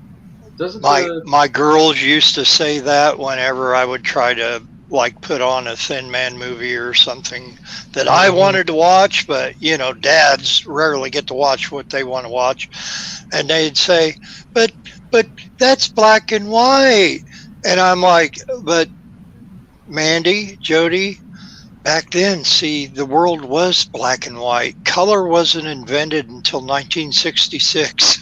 Yeah, Walt Disney invented color. Yes, I Even though remember we- that one. yeah, even though they use Technicolor in Why? films like Gone with the Wind and The Wizard of Oz. So they thought their dad for the first 4 years of his life was in black and white. then I gradually got color. But Pleasantville. Yes. yeah, Hey, there's a movie that turned, what was it? I think it was 30 in 2019, maybe? It was 98 or 99. I can't remember what year that movie came out. Okay. Pleasant. All right. Here's Kitten. The day we brought her home, Mm-hmm. all scruffy and all that. Mm-hmm. Now, pulling it back up. This is her a couple weeks ago. A couple weeks ago, you say? Oh my Whoa. God! Pretty baby. That cat is ready for Halloween. Mm-hmm. Hey, in the hallway at night, if she closes her eyes, you can't see her. And you trip every time. Do you now? Okay.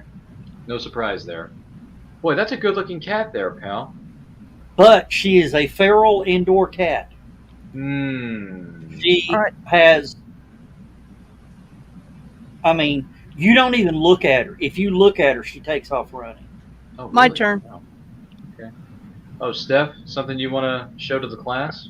Mm-hmm. And Carrie asked, "Can we I'm help trying you settle anyway. a bed?"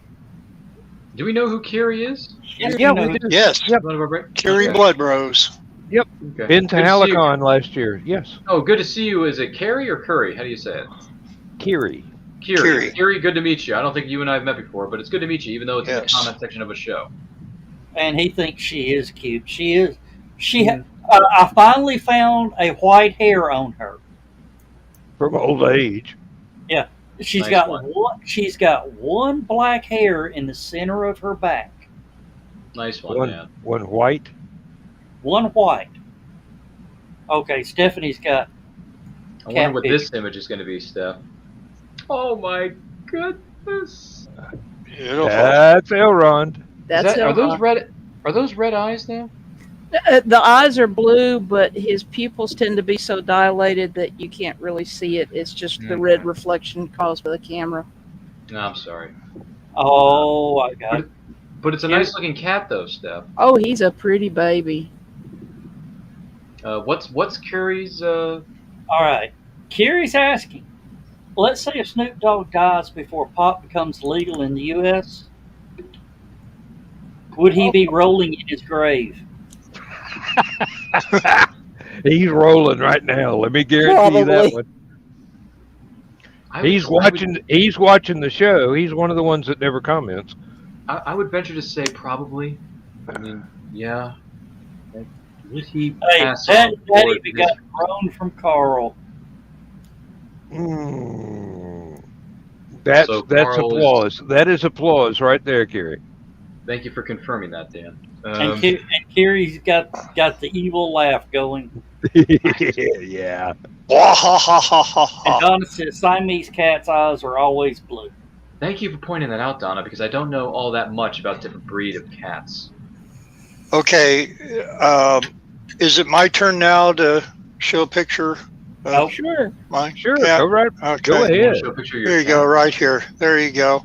And my cat even signed the picture for me, and because she's so talented. But anyway, yeah, I know. Bad joke. Sorry, which Catwoman was that? Was that Ju- Julie Newmar? Julie Julie Newmar. Newmar. Thank you. Oh, Yep. Julie Newmar's been posting pictures about the movie she did with Zero Mostel here lately, Is that and I'm right? going, oh my God, Julie Newmar in a pool with bathtub bubbles everywhere, and I'm going, be still my beating heart. Good Lord. By the way, Curry, very nice with the bluntness. Jeez, I just walked into that one. Oh, dang it. All right, I tried. Never mind. Yeah, you can go ahead and laugh it off, Carl. Thanks. I'm terrible at this game, I'm telling you. I'm so bad at these games. This is why I don't win much. I really don't win. Oh, I'm the just saying. PBS experience is showing the moon landing. Really? Let me see. Yeah. Donna says I've had Slimies for 50 plus years because they are good for people with allergies, apparently. Yes, yes. They don't shed as much as other cats. Oh, is that right? Well, that's my understanding. I could be wrong. I will No, I sit don't- and be corrected gladly if somebody has better information. By the way, Bill, can you do me a favor and not now, but you can do it later. Can you DM me the new image that you have where it says prints for sale that you post on your Facebook stories? Oh yeah, sure.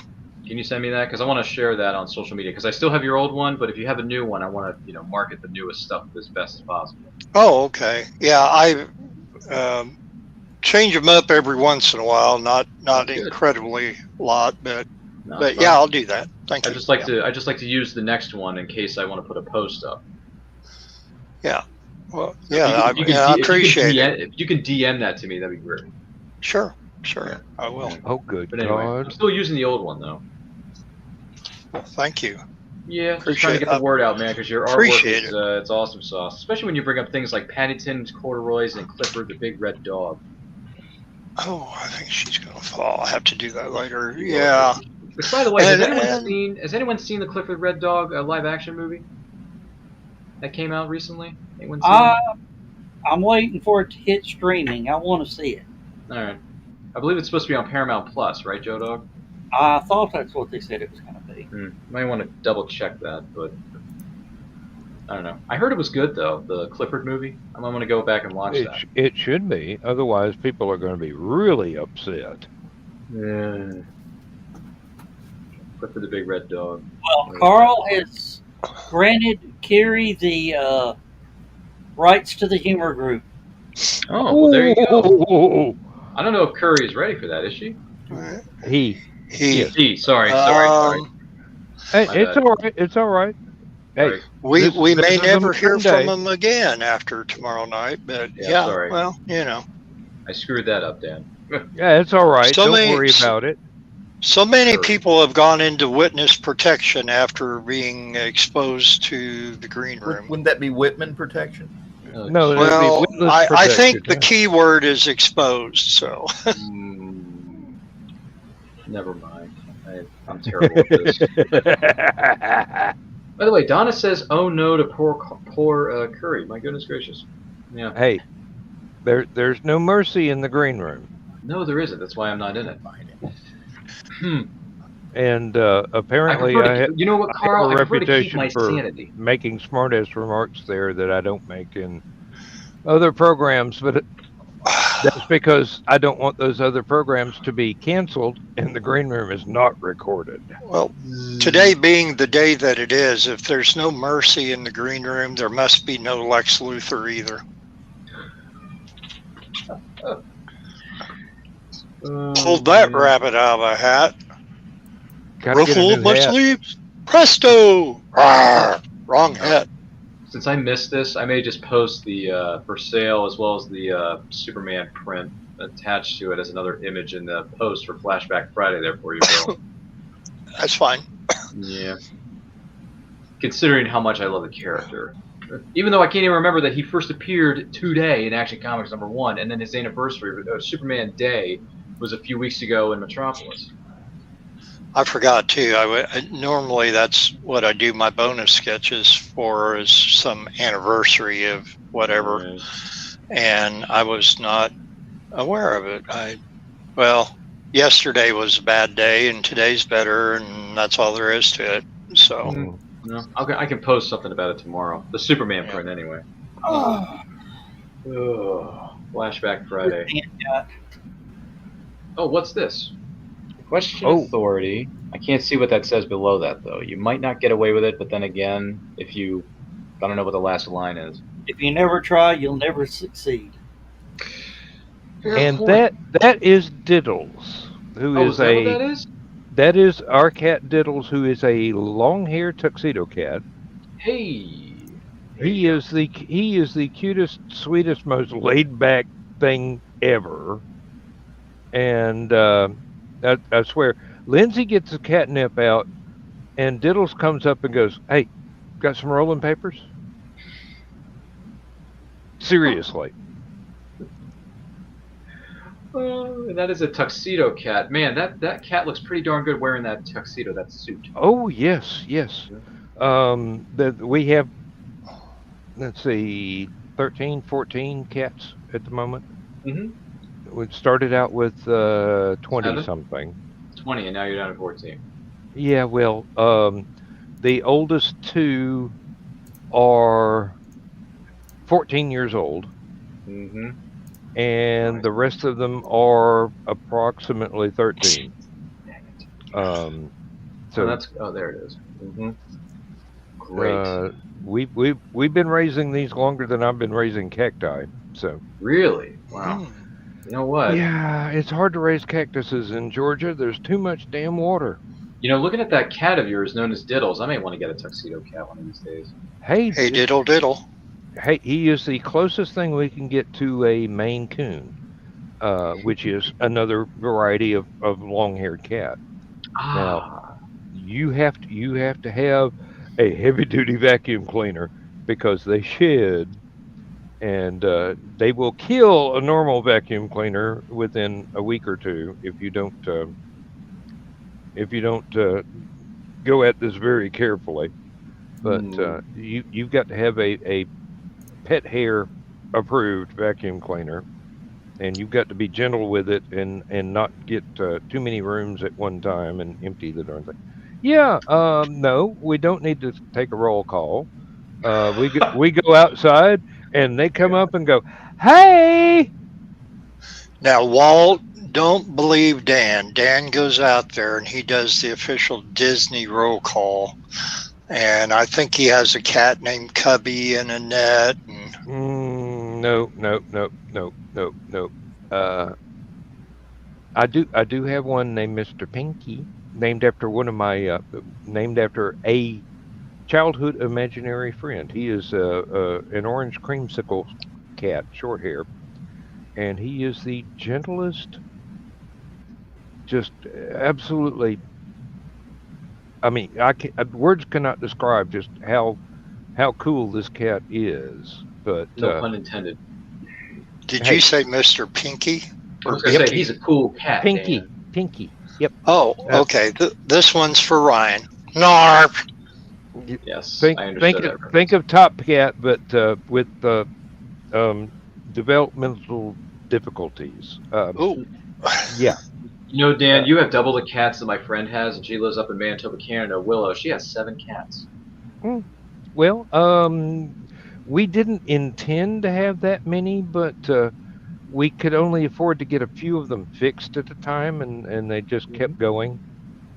So now they're all fixed except for one male, and basically the only reason he isn't fixed is because he's got the attitude of Predator or the Terminator. I was going to say, it was one or the other, because you know. because if it bleeds, we can kill it. Yeah, if it Yeah. bleeds, it will feed me.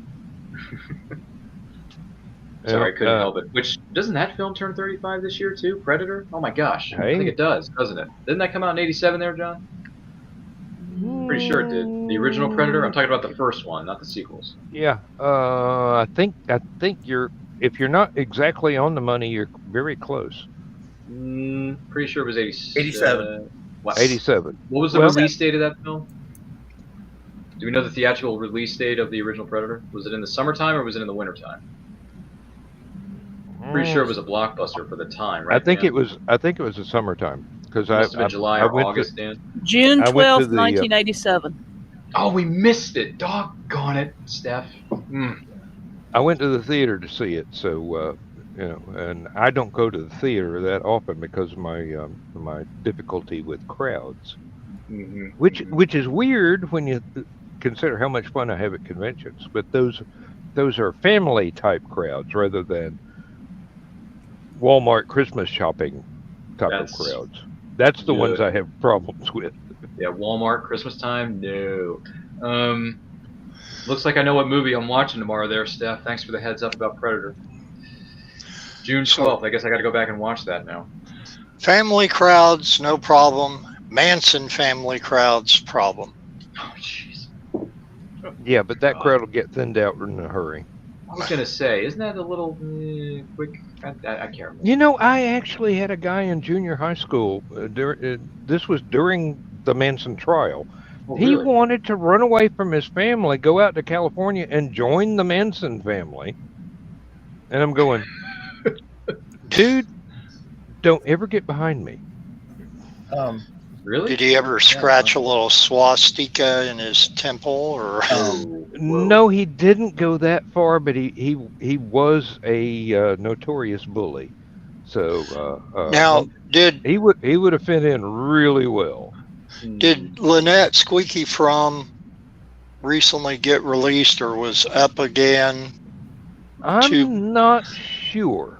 It seemed like something earlier in the year. I heard something about her, but now I don't remember. I think she was up for parole, but I never heard whether or not she was denied for the safety of humanity, or whether or not she actually is old enough to where she's no longer considered a threat. I mean, she is rather grandmotherly at this. Well, point in time. yeah.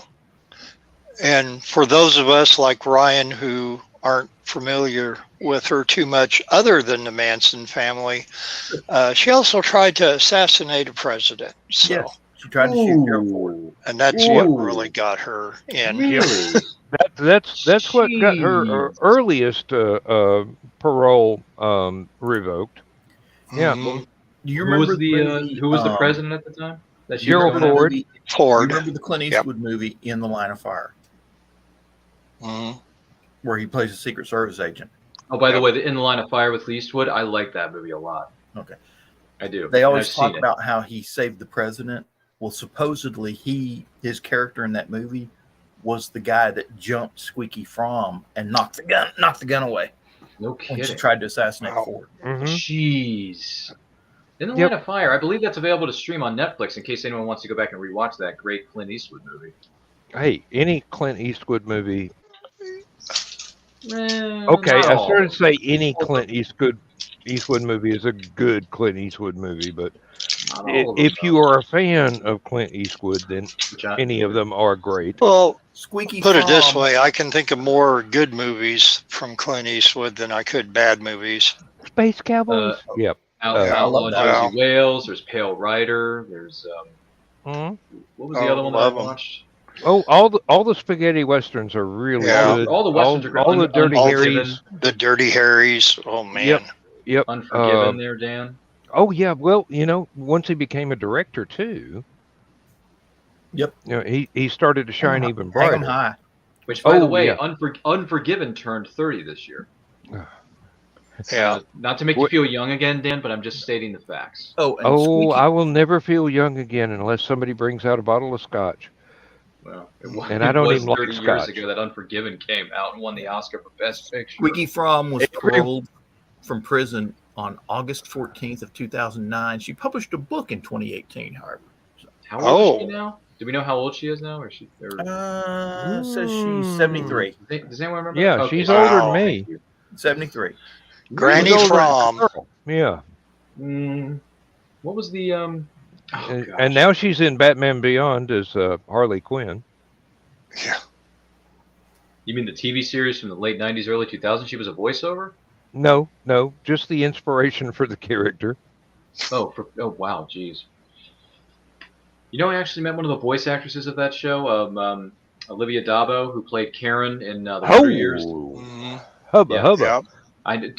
Dude. Not only that, Dan. It gets better. You're gonna love this. So I met Olivia Dabo, and then I met her cousin, Miriam Dabo. Miriam, who plays yes. who plays the lead Bond girl in The Mhm. Living Daylights. Yes. Wow. Yes, I'm very well aware of the existence of both young ladies. Oh yes. They were great. It was very wonderful to meet in person. I had Olivia sign my Wonder Years Season 3 Divida, and then I had Miriam sign an 8x10 of her on set with Timothy Dalton from Living Daylights. And I was wearing a 007 t-shirt at the time, Dan. And then she wrote, to Ryan, my 007. Miriam Dabo, da-da-da-da, Cara Malloy from Living Daylights, da-da-da-da-da. And I'm like, dude, life made, you know. I'm never going to wash this shirt again.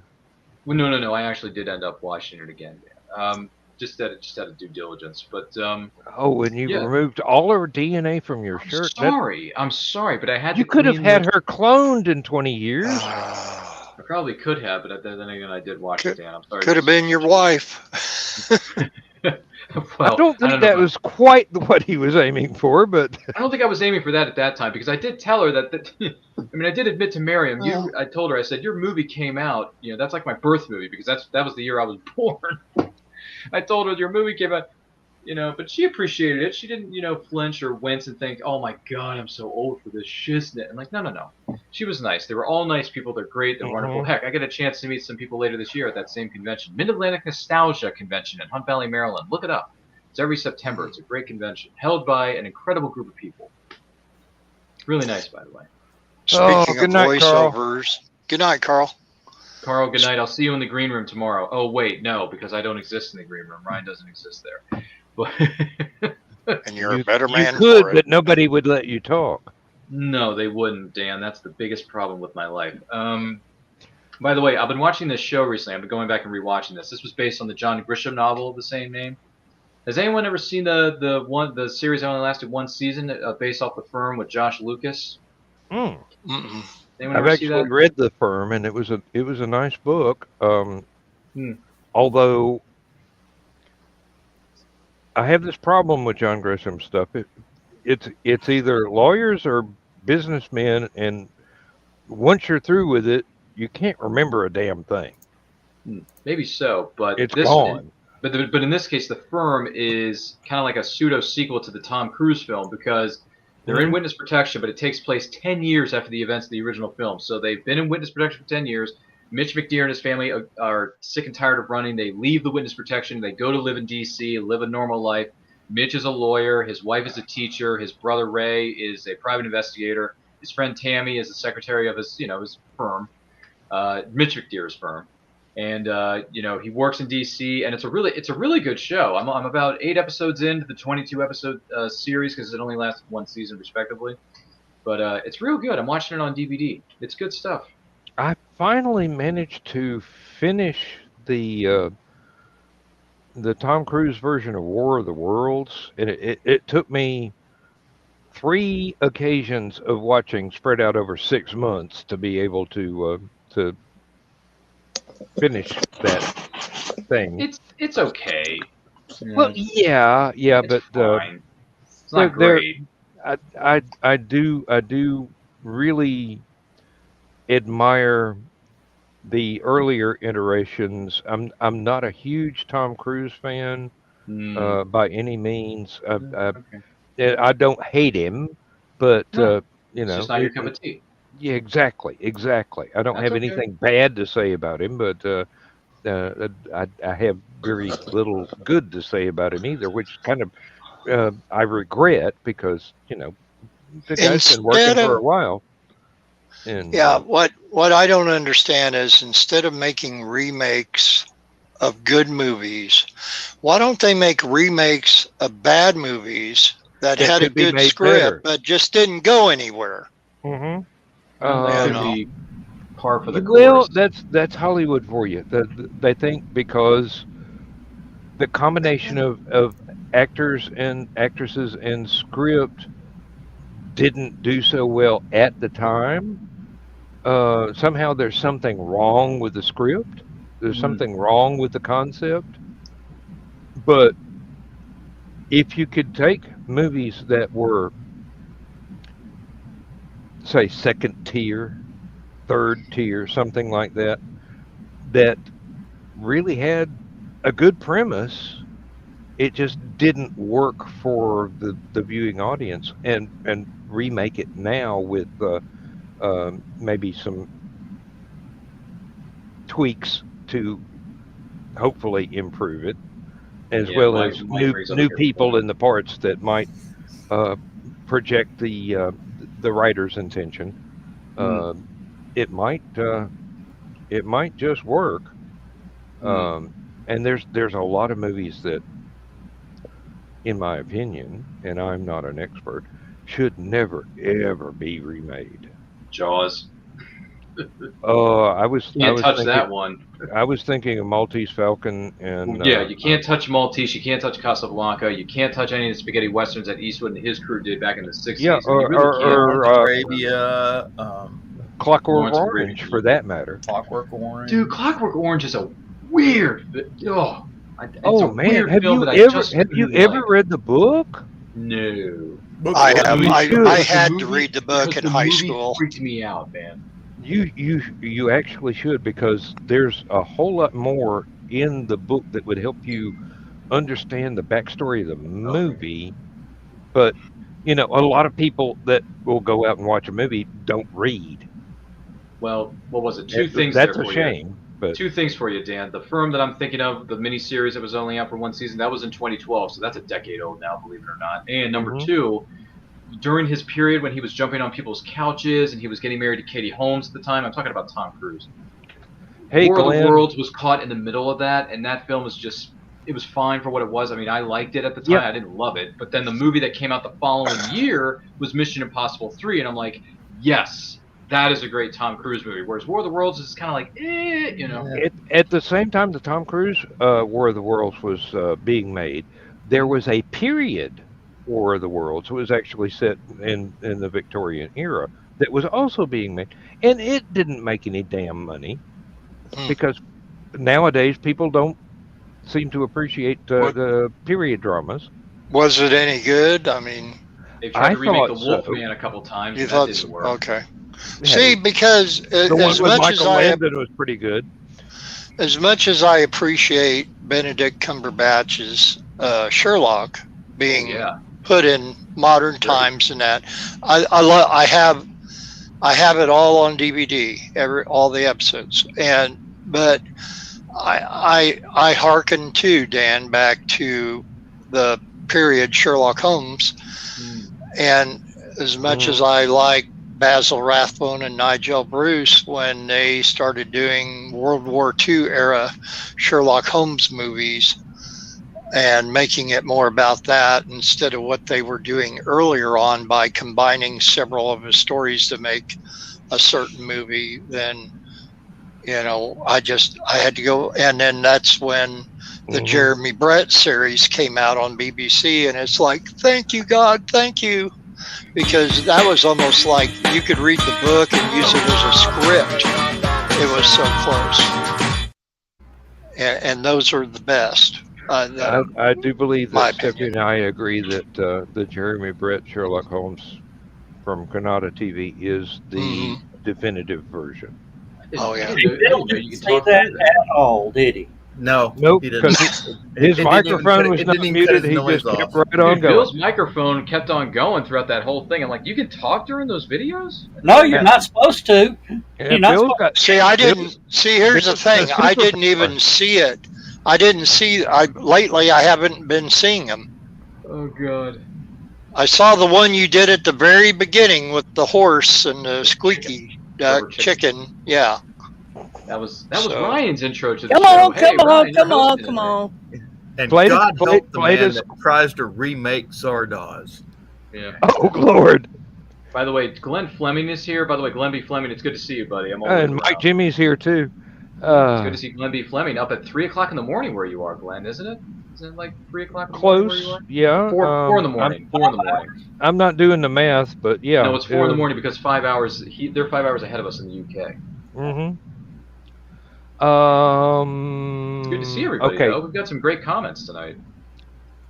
Let me. Oh Very Lord. subtle, Joe. And Mike Jibby says, you may want to check the hard drive.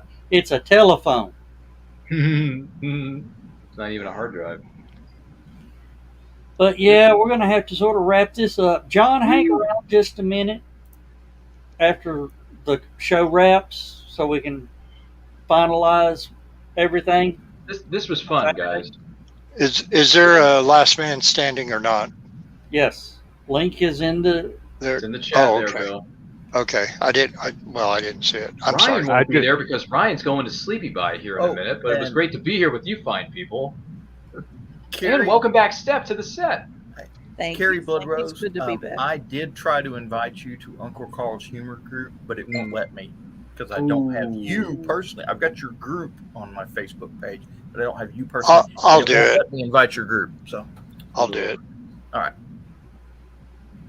You the man, Bill. You the man.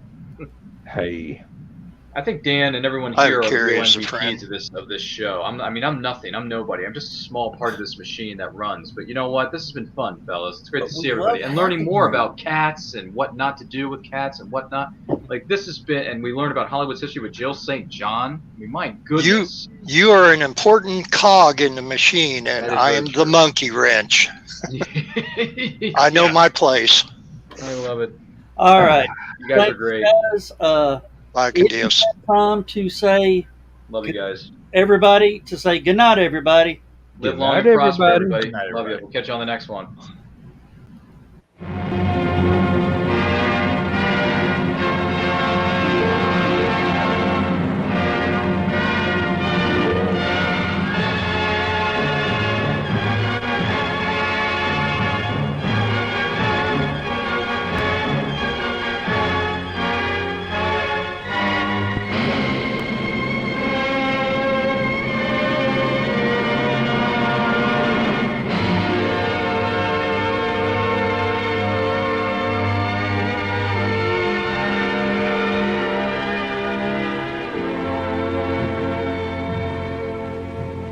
Oh, I have slept the surly bonds of earth and danced the skies on laughter-silvered wings. Sunward I've climbed and joined the tumbling mirth of sun-split clouds and done 100 things you have not dreamed of.